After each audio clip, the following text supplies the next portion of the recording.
தமிழ் சினிமாவில் இயக்குனர், நடிகர், கதாசிரியர் என பல திறமைகளால் ரசிகர்கள் மனதில் நீங்காத இடம் பிடித்தவர் தான் பாக்யராஜ்.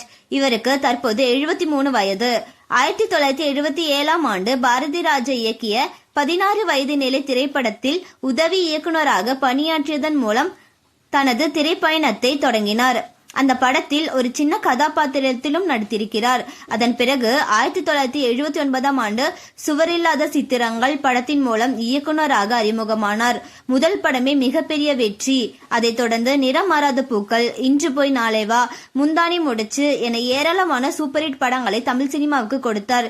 இதுவரை சுமார் 25 படங்களுக்கு மேல் இயக்கி இருக்கும் பாக்யராஜை ரசிகர்கள் கிங் ஆஃப் ஸ்கிரீன் பிளே என்று அழைப்பதற்கு காரணமே அவருடைய திரைக்கதை சொல்லும் தனித்துவம்தான். இப்படி இருக்க நிலையில ஜூன் 27ஆம் தேதி பாக்யராஜ் உயிரிழந்த விஷயம் பலரையும் அதிர்ச்சியிலும் சோகத்தையும் ஆழ்த்தியிருந்தது. ஆனால் அதே நேரத்தில் பாக்யராஜ் குடும்பம் குறித்து இன்னொரு மகிழ்ச்சியான தகவலும் சமூக வலைதளங்களில் வேகமா பரவி வருது. அதாவது திருமணமாகி 10 ஆண்டுகளுக்கு மேலாக குழந்தை இல்லாமல் இருந்ததாக கூறப்படும் சாந்தனு மற்றும் கீகி தம்பதிக்கு தற்போது குழந்தை பிறக்க போகிறது என்று திரைப்பட விமர்சகர் பைல்வான் ஒரு பேட்டியில கூறியதாக தகவல் வெளியாயிருக்கு. பாக்யராஜுடைய மருமக கன்சீவ் ஆயிருக்கா, அது அவருக்கு தெரியாது.